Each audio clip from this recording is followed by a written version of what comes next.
Ponemos a Entonces, grabar. perfecto. Bueno, de nuevo, buenos días a todos. Ahora vamos a dar comienzo a esta mesa el tema es del oral a lo escrito. Participan en la mesa Andrea Shinsato, Jorge Baños Orellana y Carlos Paola. El escribiente es Juan Cruz Dinino. Bueno, primero le damos la palabra a Andrea Shinsato, que es psicoanalista y miembro de nuestra Escuela Freudiana de Buenos Aires. Andrea, cuando quieras. Bueno, muchas gracias, Ivana. Quiero agradecer especialmente a Clara por tenerme en cuenta para participar en este coloquio y a Ale por cursarme la invitación. Y no quiero dejar de mencionar a Claudia Vilota, con quien estoy compartiendo un seminario este cuatrimestre de la palabra y del escrito, porque fue gracias a la interlocución con ella en el armado del seminario lo que me permitió ubicar algunas ideas para compartir hoy. Son solo algunas pinceladas para aportar algo de lo que creo que fue lo que a Lacan le interesó particularmente de la caligrafía japonesa. En primer lugar, le interesó la caligrafía china, a la que nombra ya en el seminario 9 de la identificación, y luego la escritura japonesa, a la que se refiere en el seminario 18, de un discurso que no sería semblante, y le da una nueva vuelta en aviso al lector japonés. Pero incluso en seminarios de años posteriores lo vuelve a mencionar.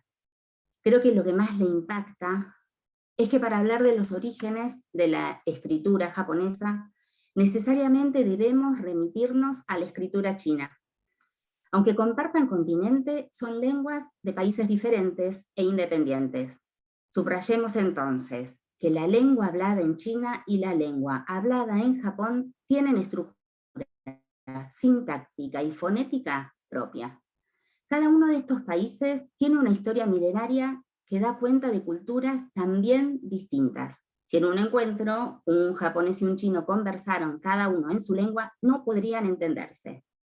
Ahora bien, ¿qué pasa con la escritura? Y este es el punto. El chino escribe en chino y el japonés escribe en chino, pero no tan chino. Sobre la escritura china, podemos decir que los primeros registros encontrados eran nudos en soga, utilizados como sistema de contabilidad, pero también como sistema gráfico de escritura, como modo de codificación y registro de datos. Eran nudos parlantes, semejantes al sistema utilizado por los incas y algunos nativos de Hawái. Consistía en cuerdas de lana o algodón de diversos colores provistos de nudos de las formas más variadas. Almacenaban relatos épicos y datos que solo podían descifrar personas eruditas y autorizadas para acceder a ellos. Los arqueólogos encontraron otro tipo de escritura. Es la escritura del oráculo del hueso. Se encontraron caracteres pictóricos tallados en huesos y también caparazones de tortugas, y se cree que formaban parte de la adivinación piromántica, donde se introducían varillas al rojo vivo hasta que el hueso se quebraba o se producía una fisura que luego era interpretada por un chamán o adivino. Los huesos más antiguos encontrados se remontan a los siglos XIV y antes de nuestra era.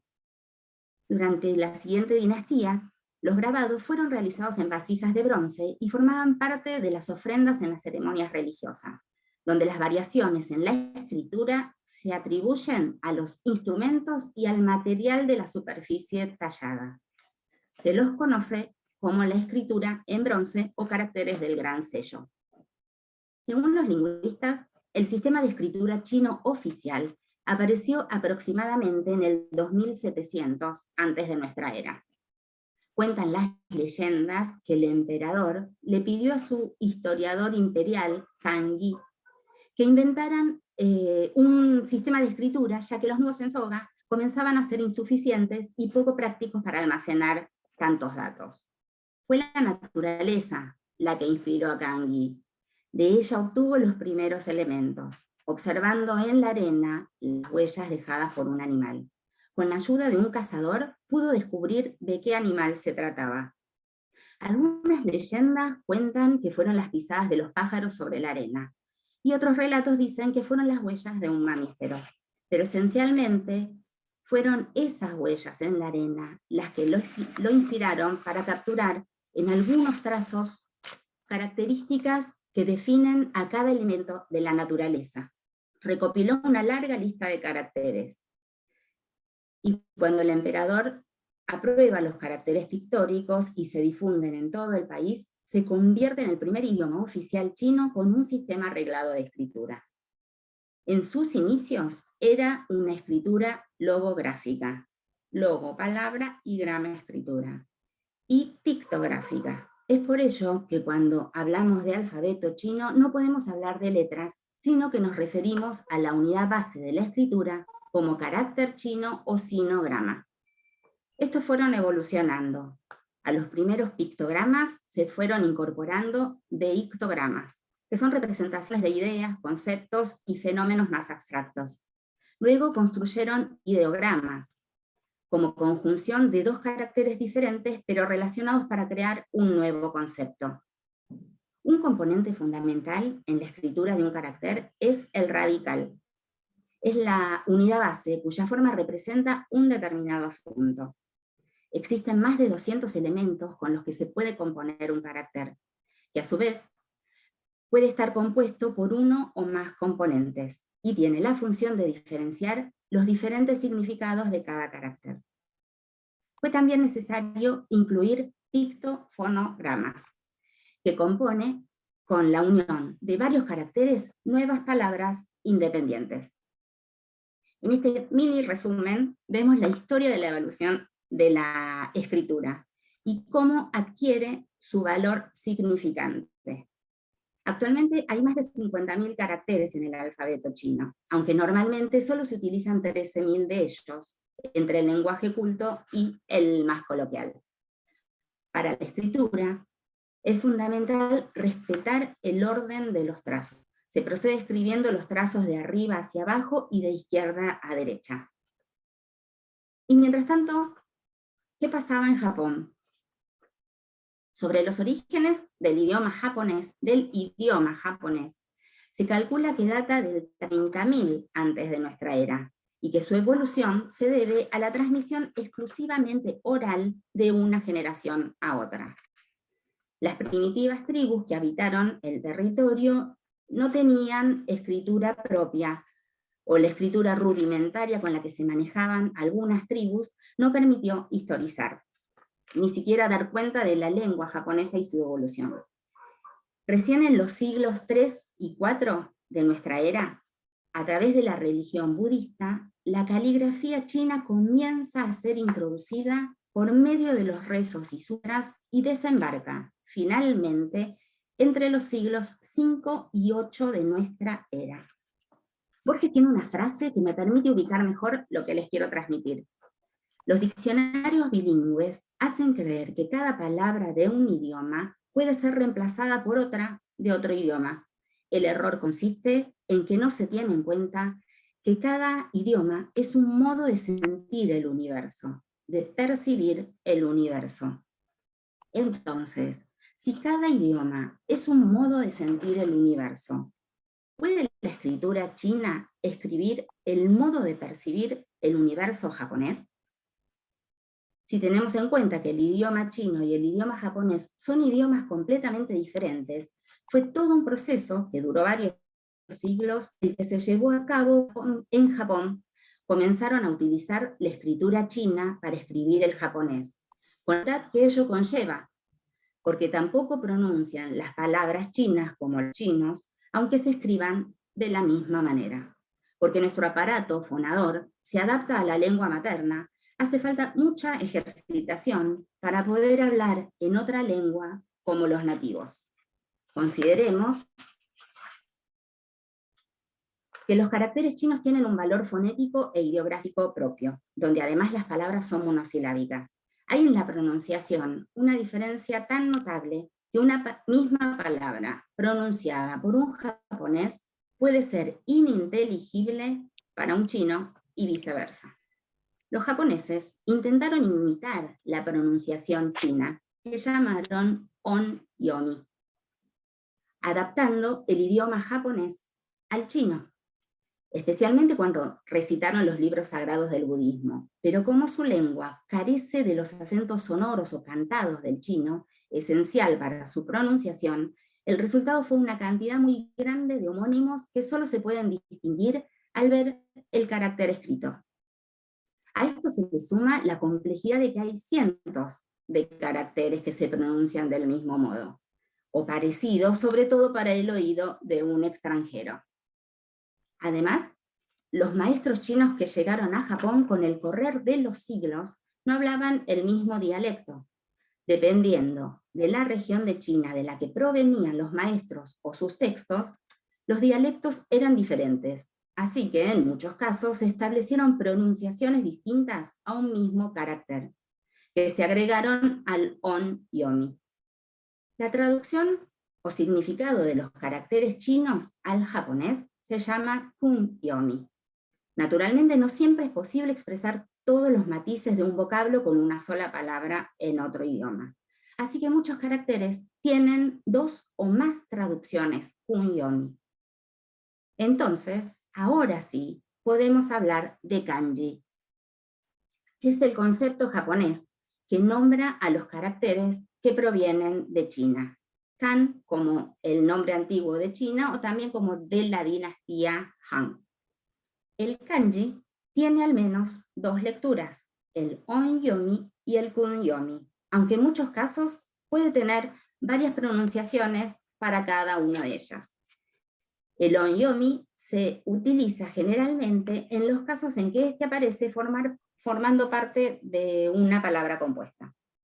La escritura se compone de 3 tipos de escritura. La escritura japonesa se compone de 3 tipos de escritura. Uno es el kanji, cuya escritura, como les comenté, respeta estrictamente los trazos del origen chino, pero fue necesario utilizar algunos caracteres solamente por su fonética, de tal manera que su escritura se fue simplificando, perdiendo el valor pictográfico, hasta convertirse en los elementos que componen los silabarios japoneses.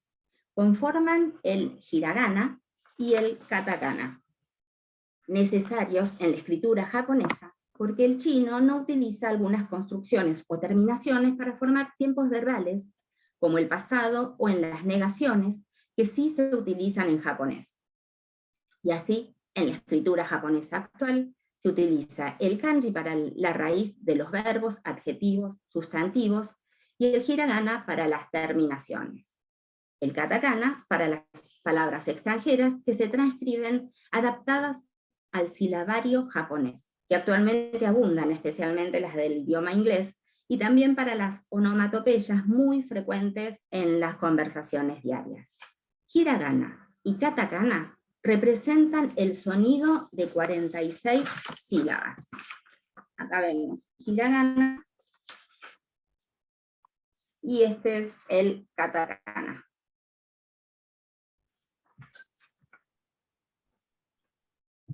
...25 de las cuales, al agregárseles doble tilde o un circulito, modifican su sonido. Los primeros 5 elementos son vocales, y solo la última es una única consonante. Y es por ello que se denomina silabario y no alfabeto. Y todas las palabras se pronuncian en base a esos sonidos. ¿Qué le interesa a Lacan de la escritura japonesa? A Lacan le interesa la lengua japonesa, creo, como efecto de escritura. La introducción de la escritura china modificó necesariamente la lengua japonesa. Al decir de Lacan, los japoneses traducen todo lo que aparece en el discurso del mundo legible, y tienen mucha necesidad de eso. De otro modo no creerían en ello, así se dan cuenta. Porque la traducción es de su lengua misma, la incorporaron a través de la escritura. Los japoneses no se interrogan sobre su discurso, lo retraducen. Lacan, en el aviso al lector japonés, dice: si no temiera el malentendido, diría que para quien habla japonés es performance usual decir la verdad por medio de la mentira. Es decir, sin ser un mentiroso. Porque están advertidos. Saben que la lengua es un efecto y que siempre se trata de traducciones. Las lecturas on-yomi y kun-yomi de cada kanji se combinan una y otra vez en la superficie discursiva moebianamente. Se utilizan a la par, tanto uno como el otro con la misma frecuencia. El sujeto está dividido como en todas partes por el lenguaje, pero en la lengua japonesa uno de sus registros puede satisfacerse por la referencia a la escritura y el otro por el ejercicio de la palabra. El onyomi es signo de desciframiento, como letra. El kunyomi se dirige al otro, pertenece ya a la batería significante. Lacan dice, ahora imaginemos que en el Japón, como en otra parte, el discurso analítico se vuelva necesario para que subsistan los otros. Quiero decir, para que el inconsciente devuelva su sentido. Tal como en él está hecha la lengua, uno no tendría en mi lugar necesidad más que de una lapicera, stylo en francés. A mí, para tenerlo, este lugar me es preciso, para tener este lugar, me es preciso un estilo, stil. Volvemos a leer que la lengua es un efecto de escritura. El japonés, para escucharse, necesita de la escritura, necesita escribir y poder leer lo escrito allí. Podría concluir que el campo de la escritura es chino, pero a Lacan le interesa su efecto y la lógica en la lengua japonesa. Tal vez sea una invitación a los analistas a leer no solo con stil, sino con stilo. Nada más.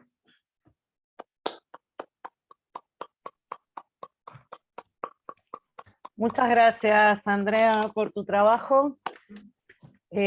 Bueno, le damos la palabra ahora a Jorge Baños Orellana. Él es psicoanalista, miembro de la École Lacanienne de Psychanalyse. Publicó los libros El idioma de los lacanianos y El escritorio de Lacan, y desde 2004 dirige el seminario de investigación Lecturas cronológicas de Lacan. Bueno, Jorge, adelante. Bueno, muchas gracias. Para mí es un motivo de orgullo haber sido invitado a participar en este coloquio. Creo que hablé en la Escuela Freudiana de Buenos Aires un par de veces, pero bueno, anduve por sus aulas y la biblioteca un centenar de veces, ya desde los tiempos en que estaba en la calle La Prida, ¿no es cierto? Voy a pedir compartir pantalla para mostrar algunas imágenes.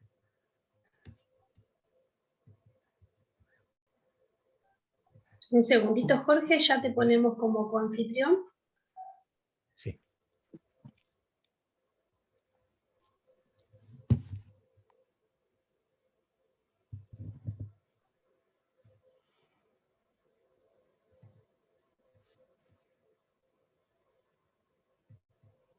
Sí, ahí ya está. ¿Está? Sí, sí, estás como confitrión ya. Ah, bueno. A ver.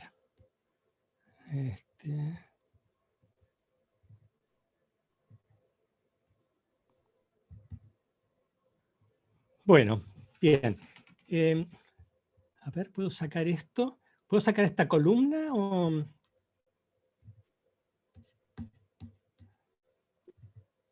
Ahí está. Ahí. Bueno, sí. Bueno, como todo el mundo, ¿no es cierto?, entré en tema del coloquio a partir de lo que me venía ocupando anteriormente, que aparentemente no tiene mucho que ver, que es uno de los casos más documentados de Lacan, que es el caso Marie de la Trinité. No es una mística dominica que se analizó con Lacan desde principios de 1950 hasta fines del 52, no sin antes haber peregrinado por 8 años por 4 analistas, psiquiatras, un neurocirujano.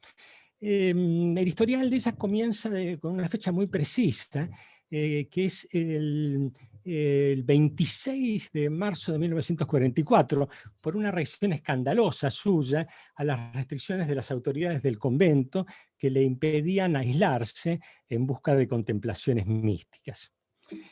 ¿No es cierto? Ese día, ese mismo día, después de lo que ocurrió, la priora de su convento le manda una carta al provincial de Francia, es decir, la principal autoridad de los dominicos, contándole los hechos, ¿no?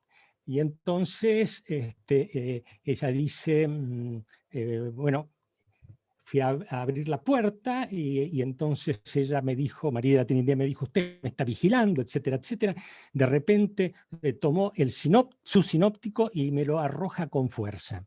Rabia inaudita, lágrimas sin fin, con grandes sollozos, abriendo la boca desproporcionadamente, palabras groseras y locas, para decirlo de una vez y llamar las cosas por su nombre, verdaderos ataques de locura. La fundadora, que es esta que aparece ahí junto a María de la Trinidad, esta mujer mayor, más gorda, manda también otra carta, ¿no es cierto?, coincidiendo con esto, incluso compara a María de la Trinidad con una de las posesas del demonio que Jesús había exorcizado, ¿no?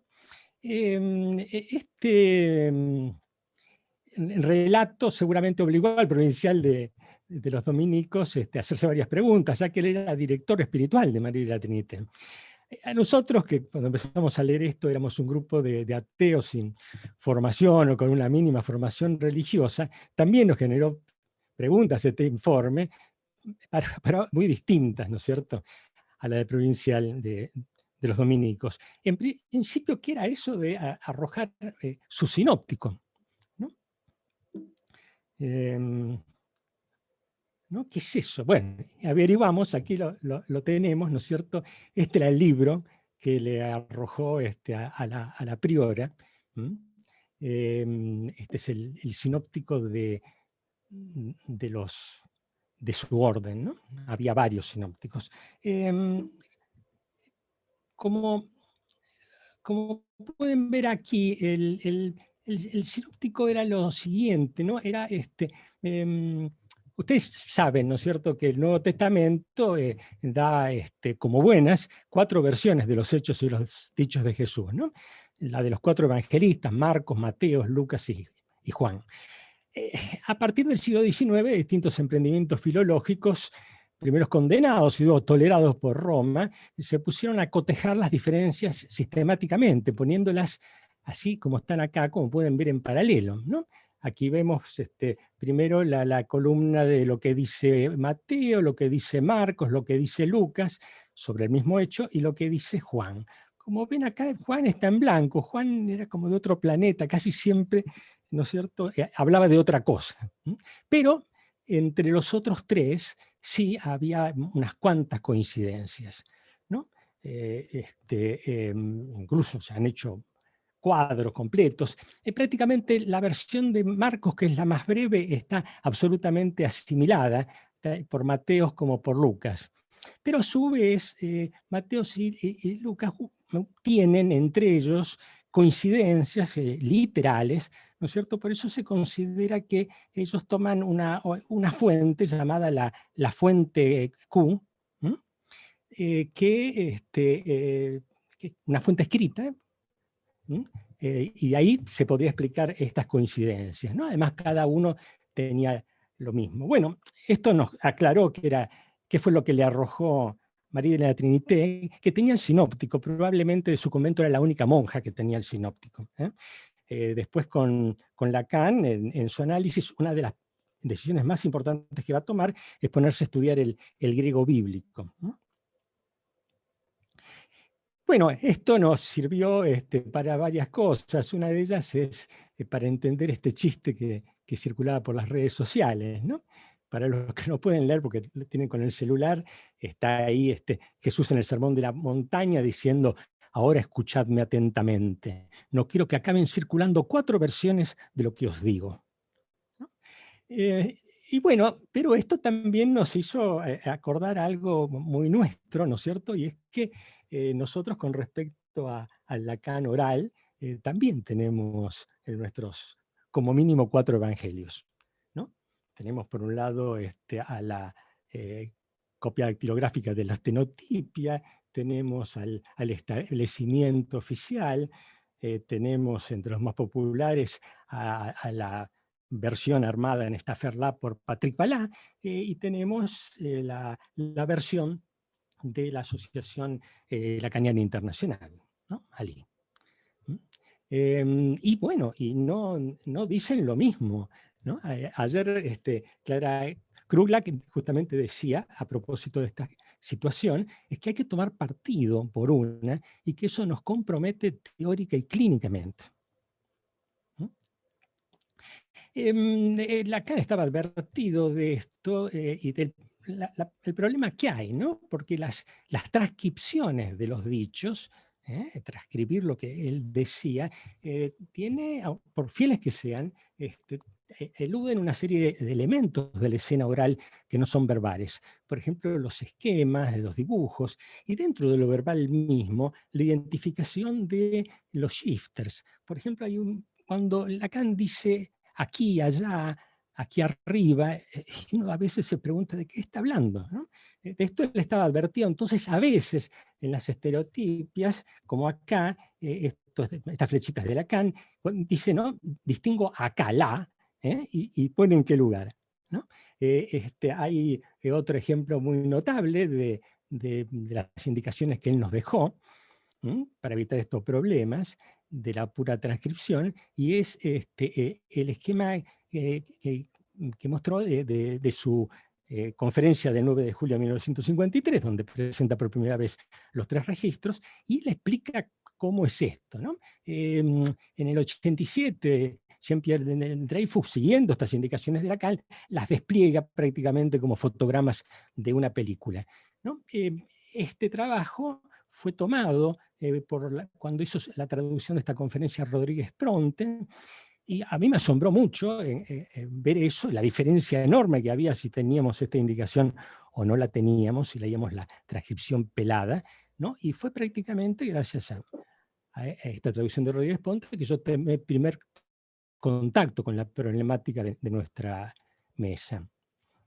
De todos modos, hay otras indicaciones que dejadas por acá que cuesta mucho descifrar, ¿no? Por eso, por ejemplo, en la sesión del 9 de febrero de 1972 de UPIR, de OPIOR, que Lacan había escrito, bueno, una serie de esquemas que aparecen, es fácil de ver dónde hay que ubicarlos dentro del texto, pero después dibujó esto que no se sabía muy bien qué era. Acá lo tienen más grande, no es fácil de advertir, ¿no? Y frente a esta situación, y pensando evidentemente que eran unos garabatos, vas a saber de quién, Rodríguez Ponte los borró, ¿no? Aquí vemos cómo reproduce las indicaciones de Lacan de las estenotipias, está todo muy prolijo, desaparece esto, ¿no? Y está bien, ¿no? ¿Cómo él iba a suponer que esos garabatos correspondían a esta escritura china, ¿no? Y que cuando al comienzo de esa elección, Lacan dice, quiero decir, Jacobson pudo haber escrito en el pizarrón algo equivalente a lo que acabo de hacer aquí, ese shifter, correspondía a esa escritura, ¿no? Bueno, ven aquí que en la versión, en el establecimiento oficial, tampoco figura esto, ¿no? El establecimiento oficial se caracteriza por no buscar lo que en los evangelistas diríamos la fuente Q, es decir, testimonios de otra gente que cuente que fue efectivamente lo que pasó, ¿no? En cambio, tenemos otros evangelistas nuestros, como Balá, que sabe escudriñar la fuente Q, y entonces encontró a alguien que se había tomado el trabajo de copiar, ¿no es cierto?, lo que había hecho Lacan. Entonces lo que hizo fue, esta persona, esto lo transcribió, lo dibujó más o menos así. No es la foto del dibujo, pero es lo que nos pone Balá, ¿no? Tenemos otra versión de otro evangelista, que es la versión Elí, que también tomó eso mismo. No sabemos quién primero, si Balá o la versión Alí, no nos interesa, ¿no? Claro que había un problema, ¿no? Porque por el modo en que había transcripto un buen testigo estas cuestiones, fíjense que esto lo pone arriba y después pone esta parte, como sería razonable, ¿no es cierto? Termina dando una traducción de eso bastante difícil, que sería algo así como, bueno, traje una pavadita, por favor no te molestes en abrir el paquete, ¿no? Cuando en realidad lo que tenía que traducir, y lo había puesto en francés Lacan, era yo te demando que me rechaces lo que te ofrezco porque no es eso, ¿no? Esto recién se va a aclarar con alguien que hace poco, en el 2006, con Guy Fleischer, Guy Fleischer, con lacanshin.com, ustedes lo deben conocer, junto con Nathalie Mosch-Niager, son las dos personas creo que más entienden el chino de Lacan, ¿no es cierto? Y él hace una primera aclaración que hoy sería innecesaria para cualquier niño que lea libritos manga, y es que mientras que nosotros, como puso aquí Lacan, leemos de arriba para abajo, pero de izquierda a derecha, los chinos es al revés, es para el otro lado. Entonces había que leer primero lo que teníamos, ¿no es cierto? Primero lo que teníamos acá y después se lee lo que estábamos acá. Leyendo de ese modo, ahí sí aparece, ¿no es cierto?, la sentencia. Yo te demando que me rechaces lo que te ofrezco porque no es eso, ¿no? Lo que observa también Fleischer es cuestiones particulares, ¿no?, que tienen eso. Una es cómo él usa el yen, la primera persona del singular, de una manera no clásica para los chinos, y por otro lado, cómo utiliza este otro carácter que tienen aquí, que es el equivalente a decir, ahora escuchadme atentamente, ¿no? Lo cual, fíjense, tiene que ver con la traducción que había puesto Lacan al lado, que es primero decir, yo te demando que me rechaces, ¿no es cierto?, lo que te ofrezco, y después, porque no se trata de eso, y lo pones subrayado. La función del subrayado aparece en chino con ese carácter, ¿no es cierto? Después hay un problema, claro, y es lo que decía Lacan, que en esta escritura hay un matrimonio de la pintura y la letra bajo la forma de la caligrafía, ¿no? ¿Cómo realmente hizo los trazos Lacan? ¿De qué manera? Eso es fundamental, ¿no es cierto? Y bueno, eso sí lo hemos perdido para siempre, ¿no? Aparte, a saber incluso Lacan hasta qué punto estaba satisfecho cuando tuvo que escribir con una tiza sobre el pizarrón y no sobre papel arroz con pelo de cabra, ¿no es cierto? Melenot, en uno de sus últimos libros, insiste que Lacan nunca habla de eso que escribe, simplemente lo pone y entonces le da el valor de una performance. Ahora bien, yo lo que quiero insistir, ¿no es cierto?, es una cuestión que quiero subrayar, es que cuando Lacan traduce eso del chino, que puso en chino, no solamente lo traduce y nada más, sino que lo que hace es, cuando pasa al francés, aprovechar todas las posibilidades nuevas que le ofrece el francés y que el chino no. Por ejemplo, empieza a cuestionarse cómo tiene que poner el no, ¿no es cierto?, de que te pido que no aceptes, ¿no? Si ese no, si tiene que poner ne pas o tiene que poner pas solamente, es decir, si tiene que ir nada más que la partícula forclusiva de la negación francesa o la explectiva también. En esto sigue a Pichon y Dromet, lo sabemos por el seminario El deseo de su interpretación, que está mucho en eso. Y después, bueno, pone un fallido suyo también donde, bueno, en vez de poner nunca sabrás cuánto te amé, querida, pone nunca sabrás cuánto te amé, querido. Eso por una pequeña variación, en castellano no la tenemos, creo que en chino tampoco, que es, no se podría hacer en chino ni en castellano este fallido, que es una que se escribe o no se escribe, ¿no es cierto?, en francés. Rápidamente voy a hablar de cómo sigue esto porque da 5 escrituras sobre esa misma sentencia, Lacan. Una es la que hace muy rápidamente pasa por una escritura en que a los verbos le da un valor de funciones lógicas, y después pasa, más interesado en hablar de la gramática, pasa a, como él dice, otra manera de escritura. Critica el triángulo semiótico y dice que él propone una solución más completa para el caso, ¿no? Esto es un punto, ¿no? Que hay escrituras, parece insistir, más satisfactorias que otras para cierta cuestión, ¿no? Acá de nuevo aparece la cuestión del uno por uno, pero para las escrituras. Y entonces propone esto, ¿no? Propone una solución que es yo te demando que rechaces eso, ¿no es cierto?, que yo te ofrezco, porque no se trata de eso, ¿no? Con ese dibujito que le hice ahí. Esto trae algunas confusiones quizá, entonces después él propone una escritura inmediatamente, buscando cierta claridad, por lo visto, que es esta, con una pirámide de base cuadrangular, y entonces pone lo mismo, yo te demando que rechaces eso que yo te ofrezco, porque no se trata de eso. Fíjense el trabajo que él hace, porque la segunda solución le parece más elegante, más posible, ¿no?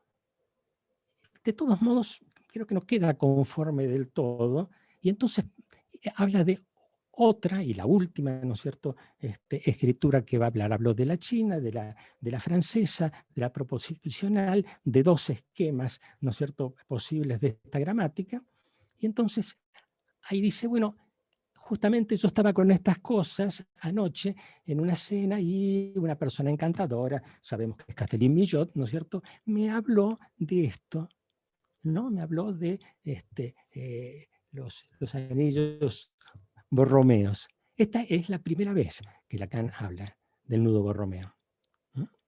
Y entonces la aplica, ¿no es cierto?, inmediatamente a cómo decir su fórmula de esta manera. Y él queda satisfecho porque encuentra que puede mostrar cómo estos 3 verbos se articulan, ¿no?, allí donde encajan los 3, en ese lugar que sería el porque no es eso, ¿no?, que es de esa cuestión que le interesaba hablar.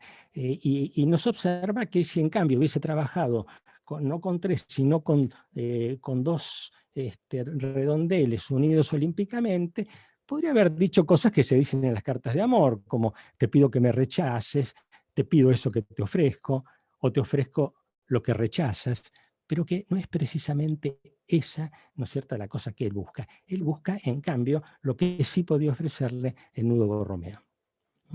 Y para terminar, quiero simplemente decir que esta cuestión de deambular por distintas escrituras aparece en ciertos momentos privilegiados de Lacan, ¿no es cierto?, y donde hay giros a otro tipo de escritura.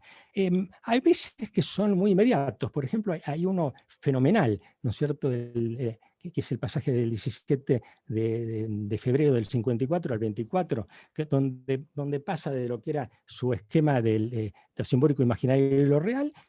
Él se da cuenta por unas observaciones que le hace la señorita Guelinier, que la lectura que él estaba haciendo de Melanie Klein era incorrecta, y entonces tiene que traer por ese cuestionamiento, el esquema de los 2 espejos, porque lo otro se venía abajo, ¿no?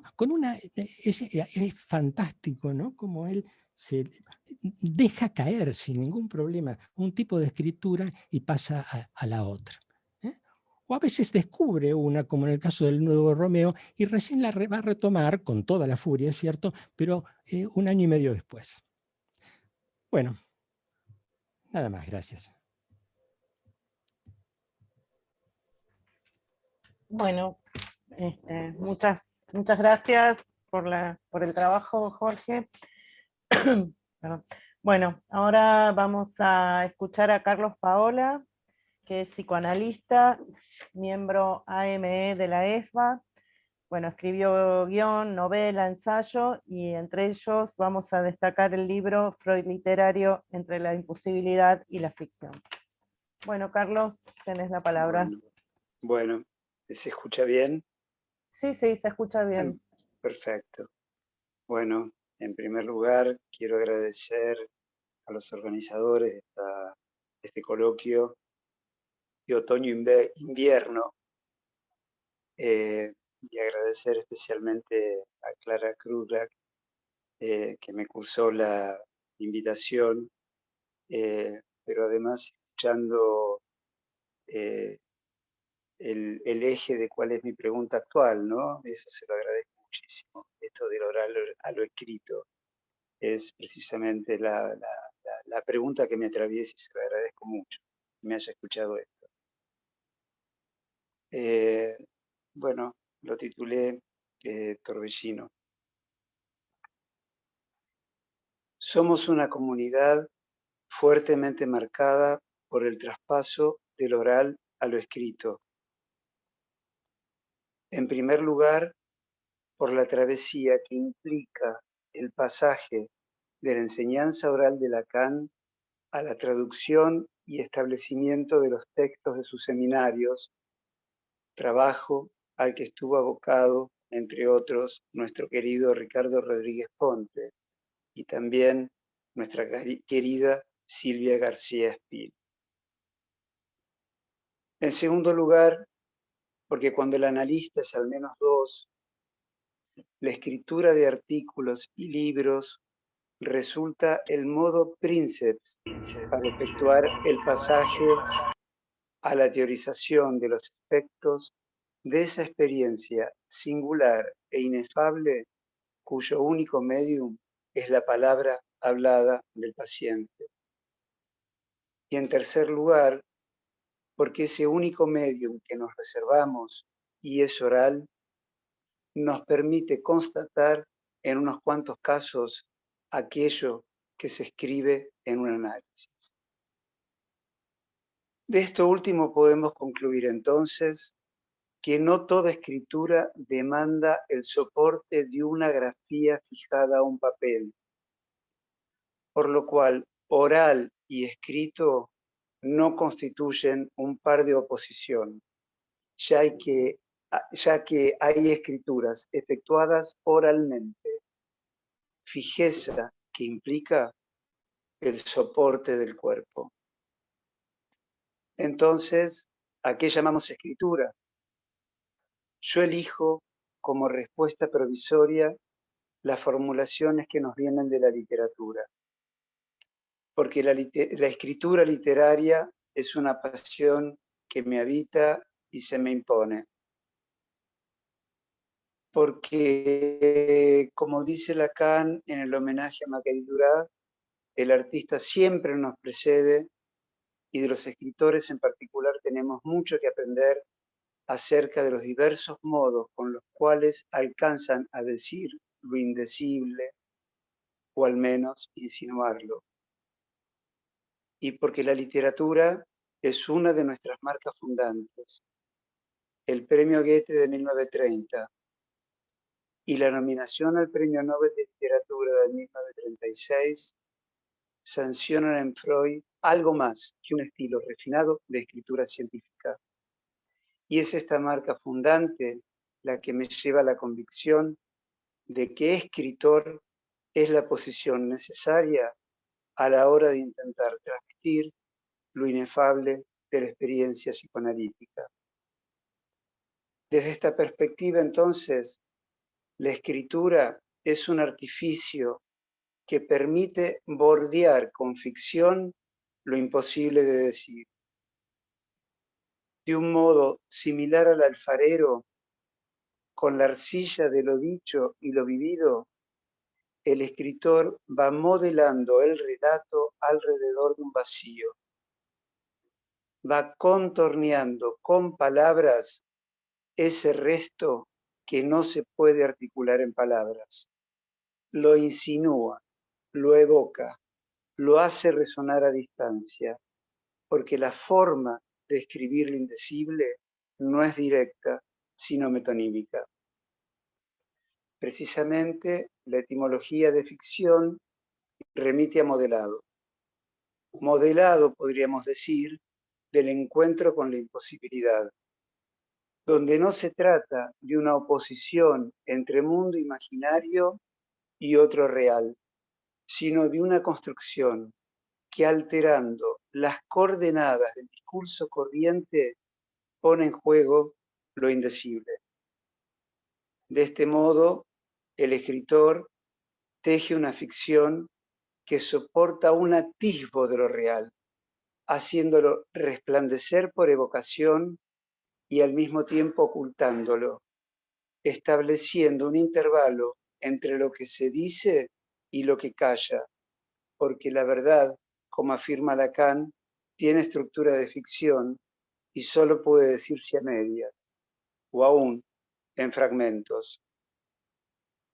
Ahora bien, respecto de las escrituras soportadas oralmente, sabemos que antes del surgimiento de la grafía, la transmisión oral es el único sistema de memoria cultural para transferir datos y hechos pasados a las nuevas generaciones.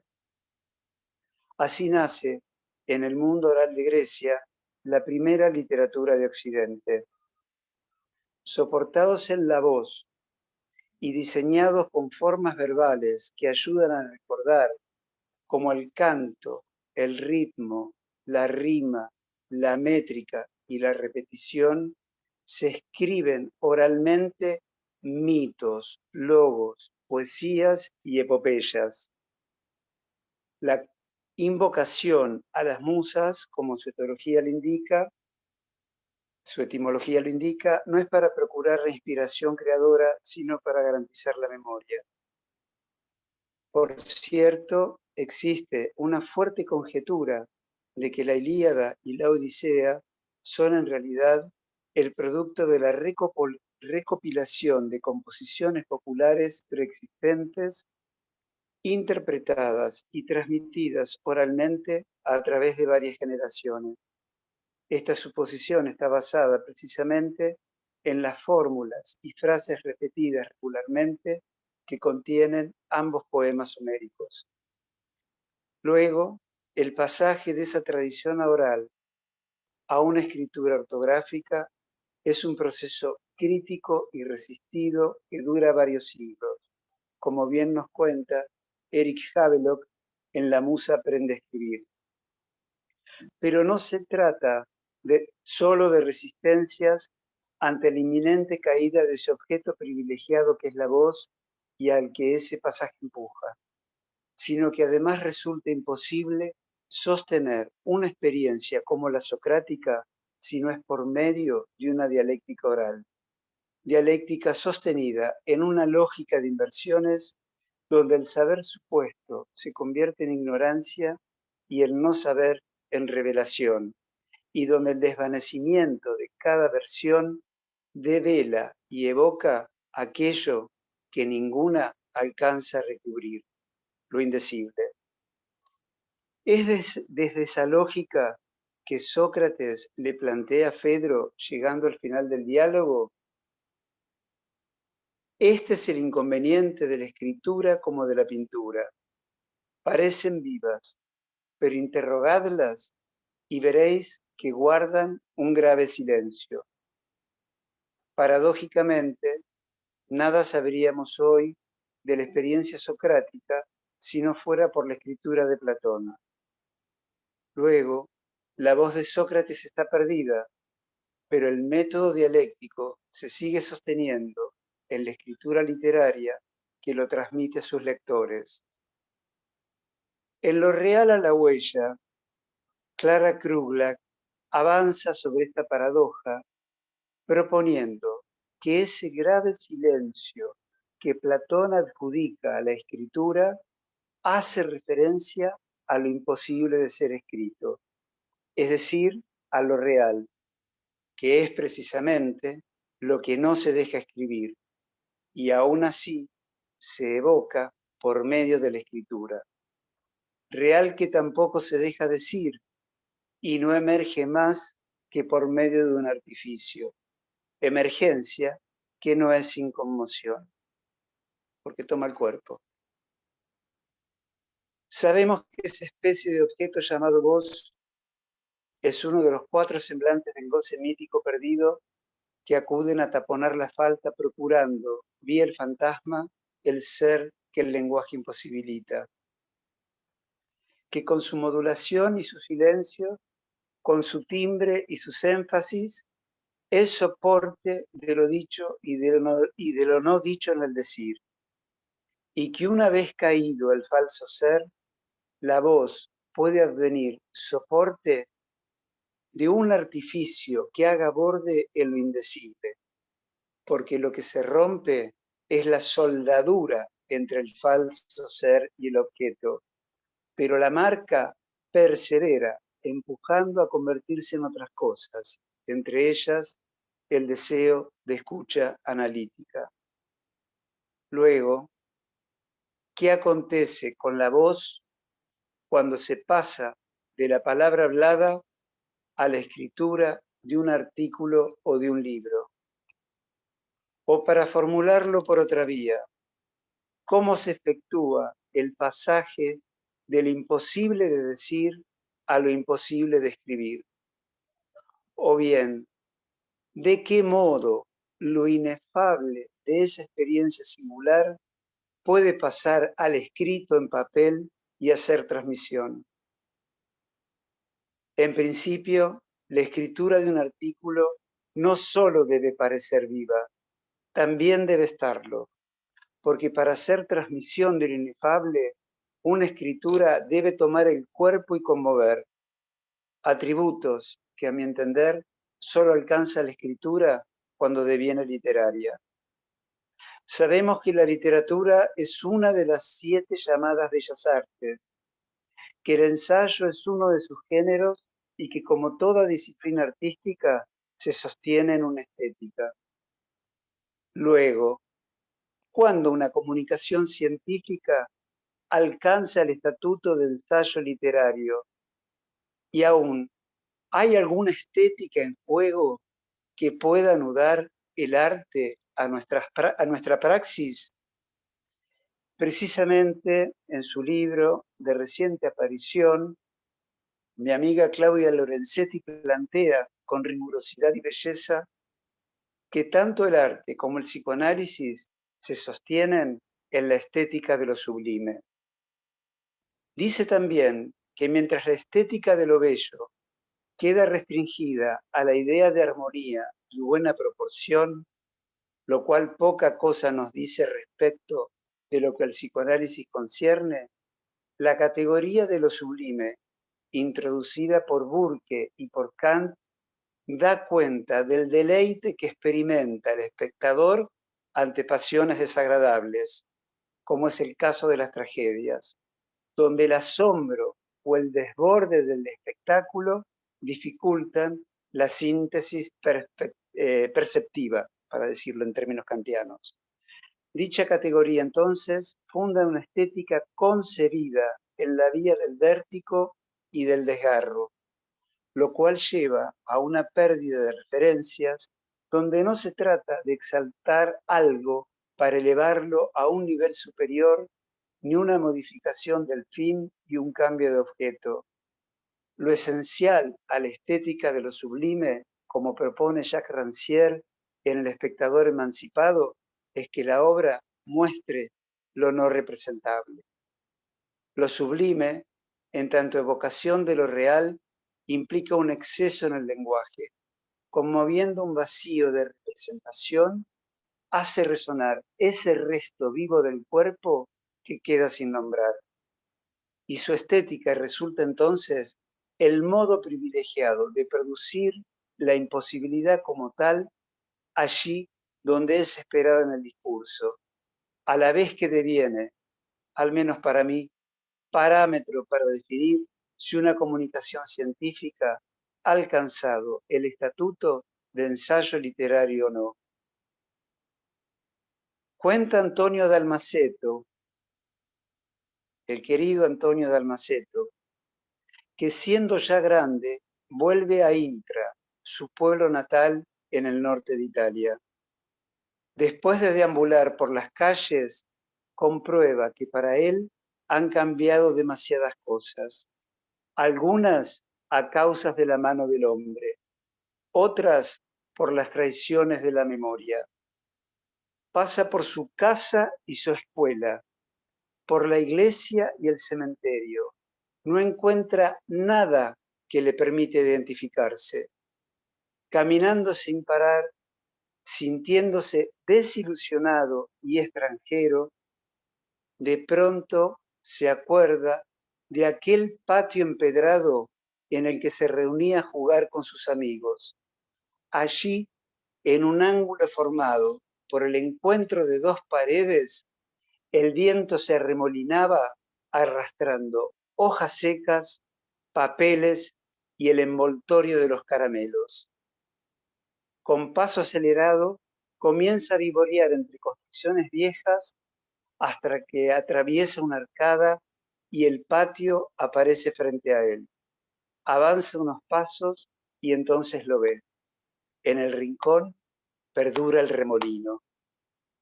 Así, lo que el cuento de Dalmaceto nos ilustra con maestría es que ante la imposibilidad de encontrar referencias, no hay retorno que no sea del remolino.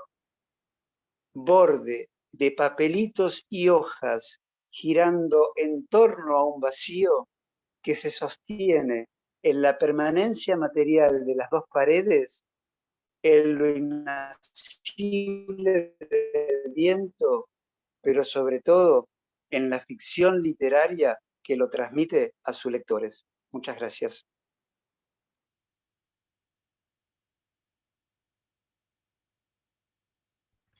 Bueno, muchas gracias, Carlos. Bueno, abrimos ahora un espacio de preguntas, comentarios, reflexiones.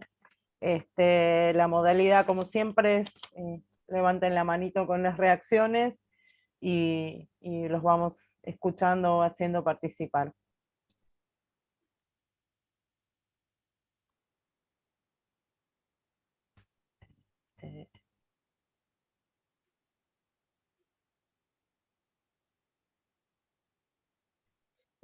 Bueno, Diana Boronovsky, te escuchamos. Un segundito. Hola. Sí. Muy buenos días a todos. Muchas gracias nuevamente por este trabajo. Muchas gracias a Jorge, a Carlos y a Andrea, porque aprendí de los tres y hicieron aportes que me permiten seguir pensando y avanzando. Así que les agradezco a los tres. No sé si voy a formular de una manera muy fina mi cuestión, más que una pregunta es un comentario, porque creo que hay un hilo, digamos, entre las tres presentaciones, y eso me parece muy productivo. Es la pregunta, ¿qué se pierde y qué se gana en el pasaje de lo invocante, o sea, de lo oral, a lo escópico? En la presentación, sobre todo de Andrea y en la de Jorge, nos invitaron a mirar las letras, a mirar la escritura japonesa, a mirar los grafos, y al mismo tiempo ellos hablaban a partir de esto que nos presentaban. Es decir, que hay algo que se pierde y algo que se gana en relación a la intrincación pulsional de lo oral, invocante y de lo escópico. Respecto de eso, me parece un pasaje interesante, si les parece comentar algo sobre eso.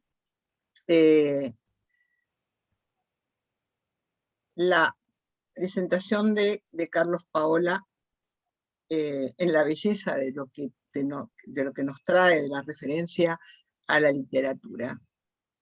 Ahí mi pregunta tiene que ver, Carlos, la letra de la literatura, como yo lo pienso, no es la letra del psicoanálisis. Lo dije ayer, no sé si quedó claro, pero hay una literatura también psicoanalítica, y hay una literatura, digamos, ficcional, que se distingue, a mi modo de ver, de lo que escribe la letra para el psicoanálisis. Quiero saber si estás de acuerdo con eso, a menos de algunos autores, como nombró ayer Silvia Perec, podríamos decir Beckett, podríamos decir Macedonio, podríamos decir Joyce, por supuesto, donde intentan con su escritura bordear algo de lo real. No lo pienso yo así en la literatura de ficción. Pero bueno, podemos conversar sobre eso, que me parece más que interesante. Gracias. Esos son mis comentarios por el momento. Y otra cosita más, sí. Otra cosita muy chiquita a Jorge. Jorge, vos tomás la fórmula de la demanda usando el término rechazar. Yo lo pienso con el término rehusar. Y hay una diferencia importante entre rechazar y rehusar. Y te quería preguntar, en tu fina presentación, ¿por qué tomás el término rechazar? ¿No? Bueno, gracias. Si les parece, hacemos una rueda de preguntas y después le damos la palabra de nuevo a la mesa. Así que Alejandra. Sí, muchas gracias. ¿Soy bien. yo o es la otra Alejandra? Perdón. Estaba la otra Alejandra primero, pero no hay problema. Claro, Bueno, dice Alejandra y son dos Alejandras. Como Bueno, quieras, dale. Bueno, gracias. Bueno, yo voy muy cerquita de las preguntas de Diana. Jorge, en el pasaje, y Carlos también, en el pasaje entre una escritura y otra, ¿qué se gana y qué se pierde? Me parece que la cuestión de la caída de la voz, la pérdida de la voz, es central, y que por algo el nudo no es algo para ver, sino algo para hacer. Es decir, que ahí ya no voy al lado escópico, que es lo que subrayaba Diana, sino que se gana y que se pierde entre una escritura y otra. La otra pregunta, que es un poquito más para Carlos, es si es un mismo real, el de la literatura y el del psicoanálisis, o si hay quizá la fundación de un nuevo género de discurso.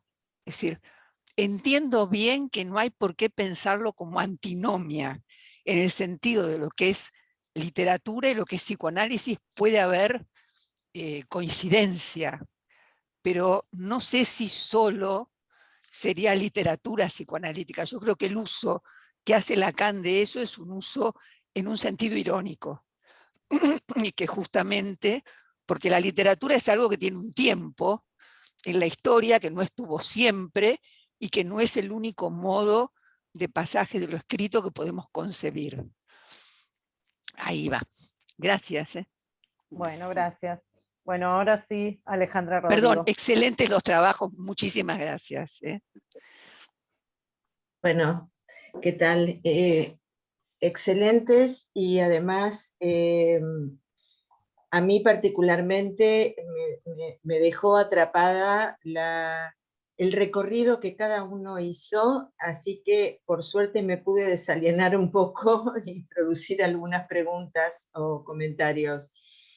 Me parece que, Andrea, has traído una cosa que es muy simple, pero que yo la descubrí a partir de tu texto, que es algo así como que no hay modo de escribir si no se requiere de una superficie.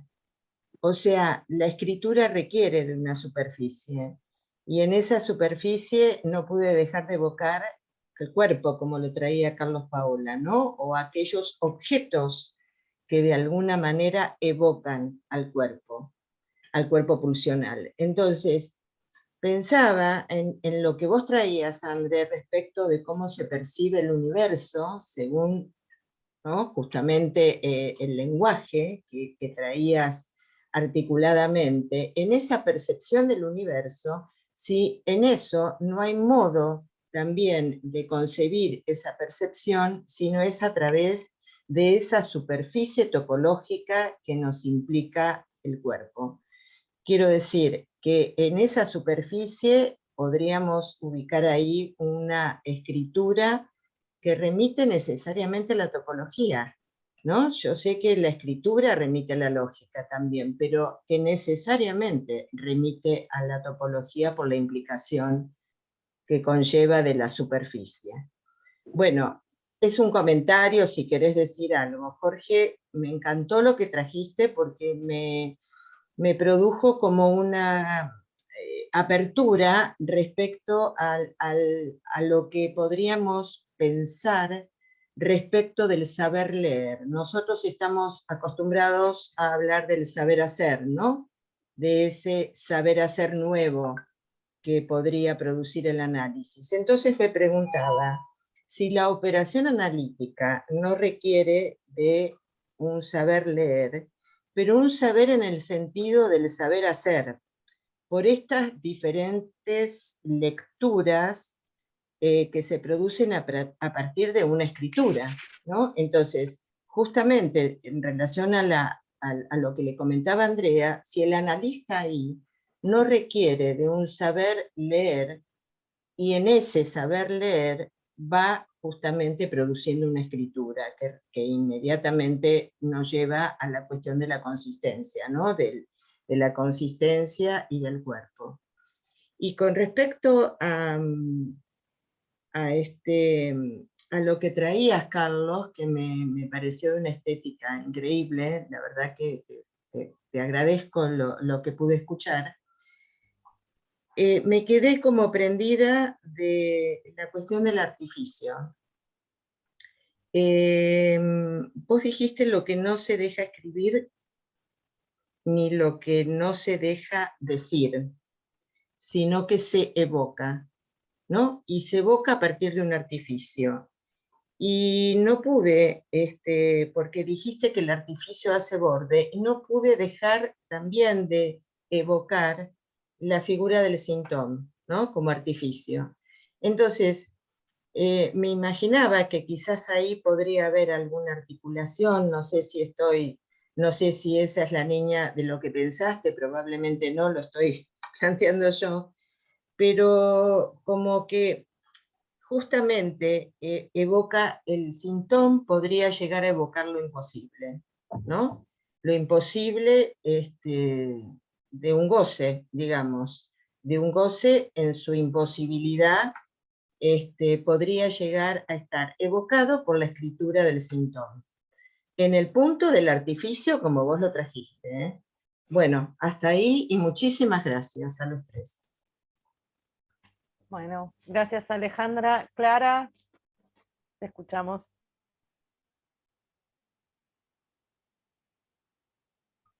Sí, bueno, estuve tratando de salir del torbellino en el ángulo de las paredes,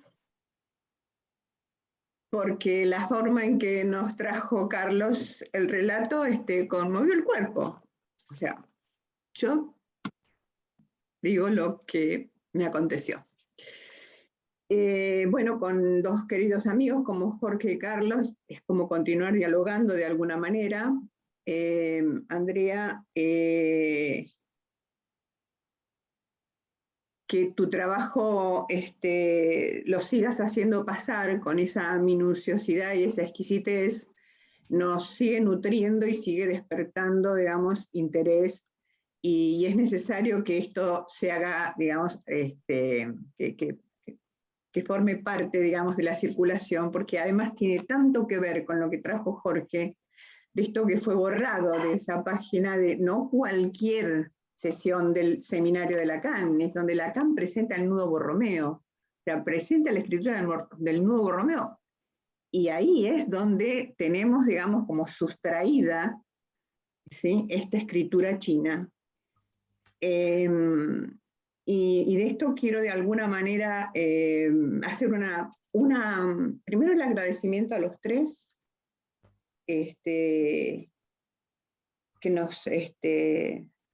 nos acercan estas reflexiones tan comprometidas con la clínica psicoanalítica.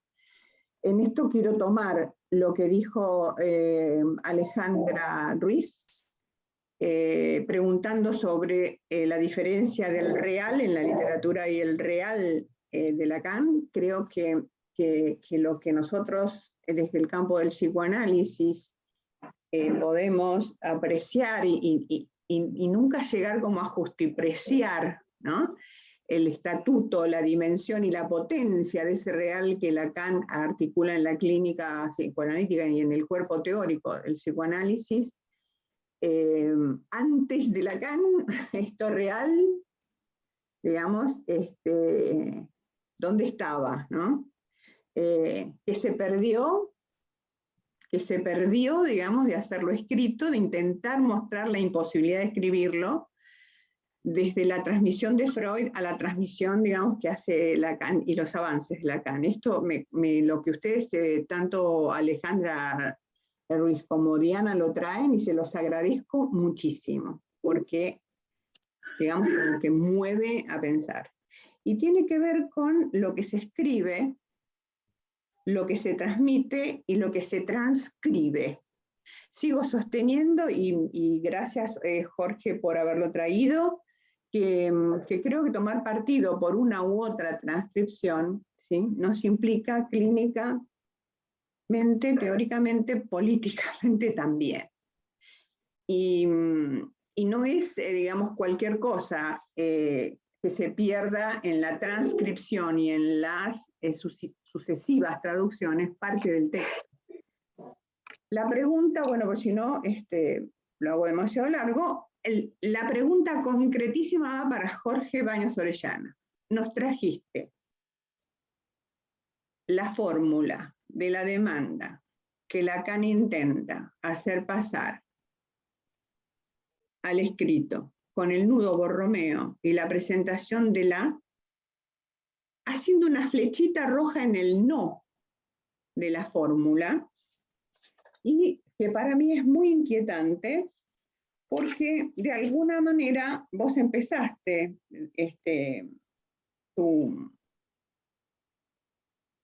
a contarnos lo que venías a traernos con las versiones, ¿sí? Y Cristo diciendo que, a ver, ¿cómo se va a decir y de qué manera sus enseñanzas? ¿Cómo poner el no? Esa frase, te pido que rechaces lo que te ofrezco, porque no es eso, ¿sí? Cuando la escribís y nos mostrás en el PowerPoint el no con una flechita, no subrayado en rojo y una flechita, ¿cómo poner el no? ¿Se pone o no se pone? Y esto creo que divide aguas muy fuertemente, ¿sí? Y no para llegar a la tierra prometida precisamente para hacernos atravesar allí, sino que hay algo en ese no, ¿sí? Pillon y Damuret, expletivo, ¿sí?, o forclusivo. ¿Lo ponemos o no lo ponemos? Esto cambia todo. Si en la fórmula de la demanda, que él resuelve a partir de la escritura del nudo Borromeo, escribe, porque no es eso, no es lo mismo que el no esté a que no esté. ¿Por qué? Porque hay que llegar hasta el seminario 23 para que ese no aparezca en la fórmula de una de las maneras de nombrar el síntoma. Porque no es eso, no. Me pantés. No eso. Entonces no es lo mismo. Te pido que rechaces lo que te ofrezco. ¿Por qué? ¿Por qué te pido que rechaces lo que te ofrezco? El por qué va a parar a otro lugar si yo digo, ¿por qué no eso? Te pido que rechaces lo que te ofrezco. ¿Por qué? porque no eso. El no eso condiciona lo que te estoy pidiendo. No es el ser del objeto que no es, porque el verbo desaparece en esa negación, dudando si se pone "ne pasa", no es eso, a poner no eso. Entonces, quiero que tomes partido y digas, ¿ponemos o no ponemos ese no? Si lo perdemos ahí, ¿qué se recupera en la escritura del Shinton? Cuando la causa pasa a ser objetivada en reemplazo de un objeto causa. Esta es una pregunta clínica, para mí que divide aguas. Esto, no sé, disculpen por la extensión de mi pregunta. Muchísimas gracias. Gracias, Clara. Bueno, ahora volvemos a la mesa. Si les parece, lo hacemos por el orden que dieron las exposiciones. Si querés, Andrea, empezar vos.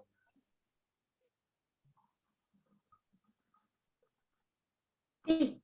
En relación a lo que decía Diana de lo escópico, lo puedo juntar con un comentario que me hubiese gustado hacerle a Jorge. Cuando nombró la frase de Lacan del seminario 18 que dice que la pintura japonesa demuestra allí su matrimonio con la letra bajo la forma de la caligrafía. Cuando lo leí, creo que el allí, demuestra allí, estaba hablando del kakemono, que es el arte de la caligrafía japonesa puesto a exposición. Y lo que tiene de característico, y que Lacan también lo toma, que no son letras cualquiera, no son las letras trazadas así nomás, sino que tiene una pincelada que hace del kanji una cursiva. Y eso requiere del, digamos, del saber hacer del artista, ¿no?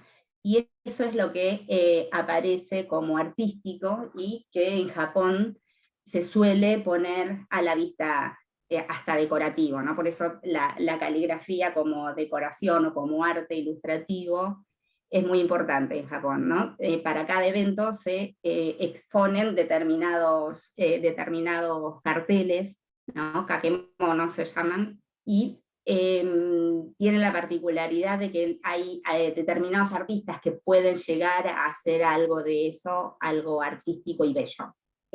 Eso me hizo pensar lo escópico que me preguntaba Diana. Y Ale, lo que pensaba cuando te escuchaba me hacía el eco en el cuerpo del hecho que hay un decir, ¿no? El efecto en el cuerpo por la palabra. Bueno, por ahora eso. Bueno, gracias, Andrea. Jorge Baños Orellana. Sí, muchas gracias por los comentarios. En fin, voy a ensayar un poquito rápidamente. Tanto Diana como Alejandra Ruiz, hablan de sí, lo que se pierde y lo que se gana con cada pasaje de escritura, ¿no? Y sin duda es así, y creo que nuestra obligación como lectores es advertir, ¿no? Bueno, esto, porque si no vamos a decir, bueno, acá está la fórmula, ¿no es cierto?, de la demanda, que ese día Lacan dijo de 5 maneras distintas. Sí, pero justamente lo que vale es que es la diferencia, no la semejanza. ¿Qué tiene de particular de nuevo, ¿no es cierto?, cada una de esas nuevas transposiciones, ¿no? Para usar transposición como algo general que puede ser a veces transcripción, a veces traducción, a veces transliterar, ¿no es cierto? Una cosa con la otra. Creo que tenemos que ver, bueno, sabiendo lo siguiente, que también con todas estas escrituras y todos estos intentos, nunca es eso, ¿no? Siempre va a quedar algo efectivamente inefable. Ahora bien, con respecto al inefable podemos tomar dos actitudes. Una es absolutamente pesimista y decir, bueno, que es lo que también en el 9 de febrero de 1972 dice, bueno, Wittgenstein ante estas cosas, ante lo trascendente, ante lo místico, ¿qué nos llamaba? Nos llamaba a callarnos la boca, ¿no? En el Tractatus. Y Lacan dice, bueno, no, yo no voy a hacer eso. ¿no? Yo no me voy a someter a ese ayuno, ¿no es cierto?, tan duro. Y sigue, y está el empeño, está la perseverancia de que aún sabiendo que no se va a llegar a escribir, se va a llegar a decir, sin embargo, se insiste, y esperando que haya, y yo creo que la hay, una progresiva aproximación, ¿no es cierto? Asintótica, es verdad, pero una aproximación que vale el esfuerzo, ¿no? Y que siempre hay que hacer un poco más de esfuerzo. Pregunta Diana, ¿por qué no me puse a rehusar en vez de rechazar?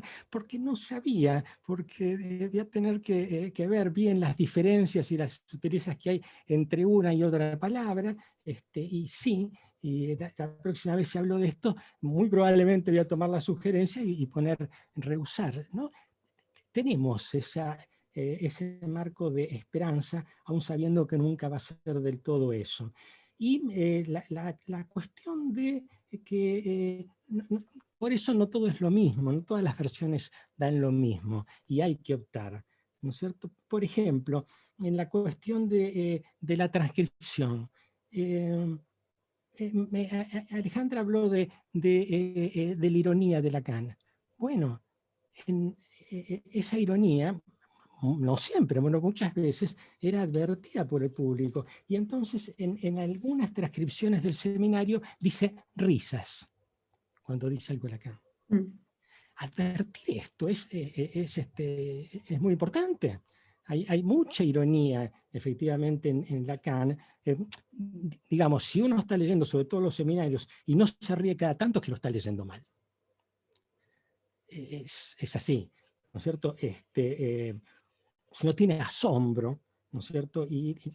¿Por qué? Porque Carlos nos hablaba de, bueno, cómo debía ser esa estética, ¿no? Para que haya transmisión, para que no sea una cuestión puramente universitaria. Y yo creo que algo de eso habla justamente en esta misma reunión Lacan, cuando él dice al principio, ustedes quieren que yo dé conferencias, pero yo me divierto, ¿no? Ese sentido de divertirse en este vértigo de la búsqueda aún imposible, pero de la búsqueda al fin, ¿no? Esta posibilidad, ¿no es cierto?, de poder leer el humor, ¿no? Que a veces nos permitimos, a veces no. Que esto también, pensando en lo que preguntaba Alejandro Rodrigo acerca de cómo transponer esto a la consulta, y desde ya, todas estas cosas, ¿no es cierto?, del saber leer los textos son en buena medida, habría que transponerlos, ¿no es cierto?, a poder escuchar, ¿no? Y por último, Clara, está tu pregunta, que, bueno, recordemos, en francés estaba el no, como venía del latín, ese no que se transforma en ne, que se transforma en ne, y después, como no se entendía, y era muy importante saber si algo era así o no, se puso el pa, ¿no? Los historiadores, que se fijan nada más que en la fonética, dicen, bueno, como apareció el pa, el ne, ¿para qué? ¿No? Pero Pichon y de Muret, que Lacan respetaba mucho, dijeron, bueno, no, pero fíjense que el ne, ¿no es cierto?, sin embargo, nosotros lo ponemos, incluso cuando no está en pa. Lo que mostraban es esto, es que eso ocurría nada más que en ciertas situaciones y en ciertos verbos donde aparecía algo del orden del temor, de la duda, donde había una posición oscilante en la posición enunciativa del sujeto. Y entonces lo que dice Lacan, por lo menos aquí, el 9 de febrero, es ¿hay que poner el ne o no hay que poner el ne? Si yo pongo el ne, incluso algo de la dimensión de la enunciación del sujeto. Si lo hago caer, queda el pa nada más, entonces es como un puro enunciado, un duro enunciado, donde no es Lacan el que está hablando, sino que es algo del orden de, bueno, de una proposición que podrá ser o no verdadera. Eso es en el 72. Después, claro, 75, 76, ahora nos señala ese cambio del no es eso al no eso, que yo no voy a contestar, ni voy a contestarnos ella. Gracias. Bueno, muchas gracias, Bueno, Carlos. En primer lugar, yo no haría una diferenciación creando un nuevo nombre de literatura psicoanalítica, porque, digamos, lo que creo en primer lugar es que no hace falta, es una redundancia, o sea, porque la literatura tiene varios géneros. Uno de los géneros literarios es el ensayo. Entonces, ¿por qué a Freud le dan el premio literario, el premio Goethe en 1930? ¿Y por qué Romain Rolland lo nomina, él que era premio Nobel, lo nomina para que le den el premio Nobel de literatura? No es porque cuenta una novela o hace una obra de teatro o escribe poesía, es porque hace ensayo, que es uno de los géneros literarios. Entonces, si ya tenemos ese género literario, que es el ensayo, es algo que es muy cercano a lo que puede ser una comunicación, pongamos entre comillas, una comunicación científica. Entonces, cuando el analista se dedica a teorizar y a transmitir, escribe generalmente, o habla primero, o da un seminario y después escribe artículos, libros. Mi pregunta no es para separar que por un lado es la literatura y por otro lado la literatura psicoanalítica. Tenemos la dimensión del ensayo. A Freud le reconocieron los escritores que había literatura porque consideraban que sus comunicaciones científicas alcanzaban el nivel de ensayo literario. Entonces mi pregunta es, que la vengo teniendo hace bastante tiempo, y gracias por estar en este espacio porque me siento un poco menos extranjero.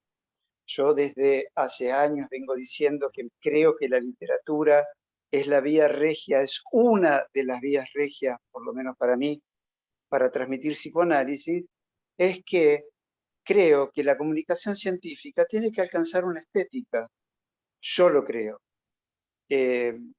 No estoy diciendo que sea escribir una novela o escribir una obra de teatro. Digo, es un ensayo lo que se escribe. Entonces, me parece que cuando hablamos de literatura nos olvidamos de ese género particular que pertenece a la literatura, está dentro de lo que se llama. Entonces, ¿por qué las bellas artes? Bueno, porque una de las maneras de transmitir lo indecible, por ejemplo, el enigma, la paradoja, entonces, al mismo tiempo estoy más lleno de preguntas que de respuestas. Es lo que me parece a mí. Cuando me preguntan si es el mismo real, no entiendo muy bien qué es lo que me están preguntando, porque en primer lugar, ¿hablamos de un solo real? ¿El real es uno? Por eso un poco me confunde. Si la literatura aborda lo real del mismo modo que el análisis, a veces puede ser, a veces no. Pero también acá tengo más preguntas que respuestas. Y con respecto a lo que me decía Alejandra, bueno, Juan Ford decía que una historia es un artefacto perfecto de transmisión, pero no es el único, una historia, un cuento. Hay recursos, hay distintos recursos. Lo que sí es cierto es que si hablamos que lo indecible, la única manera de poder decir algo, lo que se dice es un atisbo. Acuérdense que la palabra atisbo no es que es una presencia, atisbo es un vislumbramiento. Eso que se vislumbra, para que se pueda vislumbrar, como no es directo la manera de decirlo, solamente es por evocación y algún recurso hay que buscar. Uno de los recursos puede ser la escritura literaria, no es la única.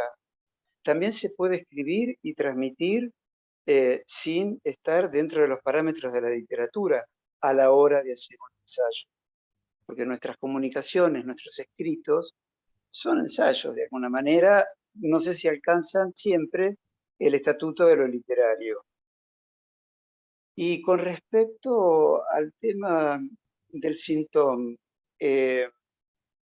sí, podemos decir el síntoma es un artificio. Entonces, Ale me preguntaba si el síntoma evoca es imposible.